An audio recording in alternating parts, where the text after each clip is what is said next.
Meus queridos, mais um momento de paz. Vamos estar juntos com a espiritualidade amiga, com o nosso Pai, com o nosso meigo Jesus, clamando, pedindo por todos nós muita paz, muitas bênçãos, muita luz. Vamos pegar nossa água para que possa ser fluidificada no final. Vamos estar em mente com o nome dos nossos amados que precisam da paz, da cura. E vamos continuar a leitura do Livro dos Médiuns. Estamos na segunda parte do capítulo 1. O título é Da Ação dos Espíritos sobre a Matéria. A ação inteligente dessas mãos, que evidentemente obedecem a uma vontade, executando certos movimentos, tocando até melodias no instrumento, prova que elas são parte visível de um ser inteligente, invisível. A tangibilidade que revelam a temperatura, a impressão em suma que causam aos sentidos, porquanto se há verificado, que deixam marcas na pele, que dão pancadas dolorosas, que acariciam delicadamente, provam que são de uma matéria qualquer. Seus desaparecimentos repentinos provam, além disso, que essa matéria é eminentemente sutil e se comporta como certas substâncias que podem alternativamente passar do estado sólido ao estado fluídico e vice-versa. A natureza íntima do espírito propriamente dito, isto é, do ser pensante, desconhecemos-la por completo. Apenas pelos seus atos, ele se nos revela, e seus atos não nos podem impressionar os sentidos, a não ser por um intermediário material. O espírito precisa, pois, de matéria para atuar sobre a matéria. Tem por instrumento direto de sua ação o perispírito, como o homem tem o corpo. Ora, o perispírito é matéria, conforme acabamos de ver. Depois, serve-lhe também de agente intermediário o fluido universal, espécie de veículo sobre que ele atua, como nós atuamos sobre o ar, para obter determinados efeitos por meio da dilatação, da compressão, da propulsão e das vibrações. Considerada deste modo facilmente, se concebe a ação do espírito sobre a matéria. Compreende-se desde então que todos os efeitos que daí resultam cabem na ordem dos fatos naturais e nada tem de maravilhosos. Só parecerão sobrenaturais, porque se lhes não conhecia a causa. Conhecida esta, desaparecerá o maravilhoso, e essa causa se inclui toda nas propriedades semimateriais do perispírito. É uma ordem nova de fatos que uma nova lei vem explicar e dos quais, dentro de algum tempo, ninguém mais se admirará, como ninguém se admira hoje de se corresponder com outra pessoa, a grande distância em alguns minutos por meio da eletricidade. Perguntar-se-á, talvez, como pode o espírito, com auxílio de matéria tão sutil, atuar sobre corpos pesados e compactos, suspender mesas e etc. Semelhante objeção, certo que não será formulada por um homem de ciência, visto que, sem falar das propriedades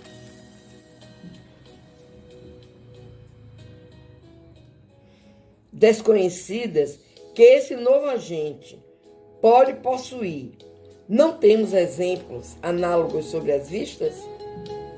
Não é nos gases mais rarefeitos, nos fluidos imponderáveis, que a indústria encontra os seus mais possantes motores? Quando vemos o ar abater edifícios, o vapor deslocar enormes massas, a pólvora gaseificada levantar rochedos, a eletricidade lascar árvores e fendar paredes, que dificuldades acharemos em admitir que o espírito, com o auxílio do seu perispírito, possa levantar uma mesa? Sobretudo, sabendo que esse perispírito pode tornar-se visível, tangível e comportar-se como um corpo sólido. Meus queridos, vamos falar um pouquinho sobre esse final do capítulo 1 da segunda parte, da ação dos espíritos sobre a matéria. Mais uma vez, vimos aqui nessa lição de hoje o questionamento sobre a ação dos espíritos, sobre a manifestação dos espíritos. Todos nós já sabemos que nós temos um corpo, um perispírito, um espírito ou alma ou espírito. E que esse perispírito é quem liga o nosso corpo, a alma, ao espírito. Esse perispírito, mesmo sendo de matéria sutil, às vezes ele pode se tornar corpóreo, dependendo da situação em que se acha a necessidade. Esse perispírito que liga o nosso corpo ao espírito é que nos faz ter essas comunicações, essas manifestações, que não são fatos escondidos, fatos separados, mas são fatos realmente que acontecem, que existem e sobrepõem a qualquer necessidade do espírito manifestar-se. E que possamos, à medida que formos lendo o livro dos médiuns, irmos entendendo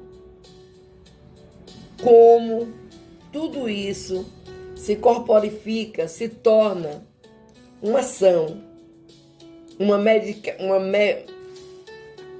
uma comunicação espiritual, mediúnica. Vamos fazer a nossa oração. Senhor Jesus, meu irmão, meu amigo, meu mestre, somos muito gratos a Ti, Jesus. Primeiro, nós temos uma gratidão imensa à Sua Mãe Maria, na terra, por ter aceitado, por ter dito sim a Deus, no momento em que Ele precisou de uma genitora terrena para Ti. E esse sim de Sua Mãe, nossa menina Maria, nos faz pararmos, analisarmos e vermos como dizer sim ao Pai é gratificante. Por isso, querido irmão, querido mestre, meigo mestre Jesus, vos pedimos, apesar de sabermos que estáis sempre ligado à humanidade, por seu amor, por sua humildade, por sua forma simples de tornar o difícil fácil para todos nós. Te pedimos, meu querido, continua tendo misericórdia da humanidade que está tão precisa de Ti, de nosso Pai. Tende clemência dos nossos irmãos que sofrem do corpo físico e espiritual. Tem misericórdia dos nossos irmãos que vivem, Senhor Jesus, às vezes, numa mistificação de sentimentos, de entendimentos, e denominam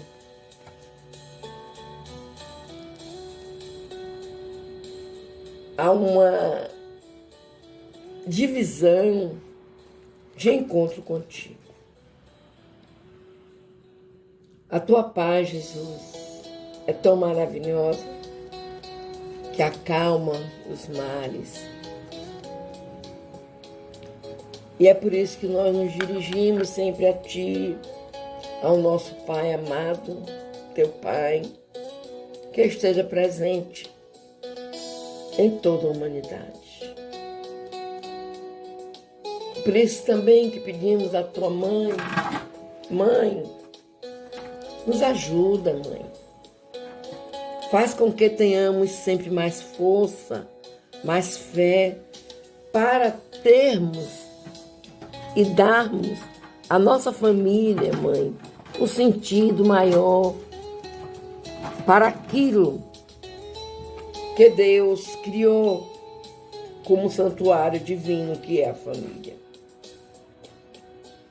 Te pedimos também, Jesus, que cuide dos nossos irmãos que usam dos vícios para se esconderem deles mesmos. E mais doído, Jesus, é quando nós ouvimos da boca de um irmão que usa os vícios falar: sou viciado, gosto de ter um vício. Eles não têm ideia, Jesus, de como estão se martirizando, se mortificando aos poucos. Nós te pedimos, Pai amado, Jesus amado, tende misericórdia, que as bênçãos recaiam sobre esses irmãos e sobre todos os irmãos que necessitarem do Teu amor, do Teu abraço. Faz-se presente em nossas vidas sempre, Jesus. Meus queridos, vamos fechar os nossos olhos. Vamos fazer a oração que Jesus nos ensinou para que pudéssemos conversar com o nosso amado Pai. Pai nosso que estás nos céus, santificado seja o Teu nome, Senhor. Venha a nós o Teu reino de amor. Seja feita a Tua vontade, assim na terra como nos céus. Pão nosso de cada dia nos dai hoje e sempre. Perdoa, Pai querido, as nossas ofensas, assim como nós perdoamos a quem nos tenha ofendido. Não nos deixes cair em novas perturbações, Senhor, mas livrai-nos de todo mal. Pois Teu é o poder, o reino, a honra e a glória, hoje, agora e sempre.